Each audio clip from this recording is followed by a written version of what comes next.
Hal-hazırda Münxendəyik. Münxendə ən böyük parklardan, bəlkə də deyərdim ən birincisi olan parklardandır. Girişi o öcə plakatın yanından başlayır. Burası dükandır, kafeteriyadır, hamam, duş, hər şey buradadır. Buradan keçdikdən sonra ikinci hissə, parkın ikinci hissəsi buradan başlayır.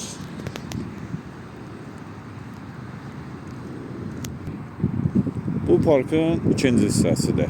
Burada tırlar yığılır. Böyük maşınlar, yük maşınların dayanacağı buradır və burada da bitmir və davam edir, gedir. Yəni, dediyim kimi birinci hissə buradan başlayır, sonra gəlirik. İkinci hissə buradan başlayır və üçüncü hissə qarşıdadır. Maraqlı isə odur ki, tırlar üçün belə gözəl, qəşəng, səliqəli yerlər düzəldirlər. Arkada tırlar dayanır, qarşısında yaşıllıqdır. Əslində burada da tırlar dayanıb, amma bura normalda avtobusların yeridir. Yer olmadığı üçün tırlar burada keçiblər. Parkın ikinci hissəsi burada bitir.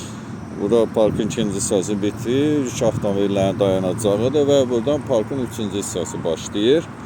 Burada da yenə yük avtomobillərin dayanacağıdır. Dayanıblar. Təqribən deyərəm 200-250'ye yaxın avtomobil var burada.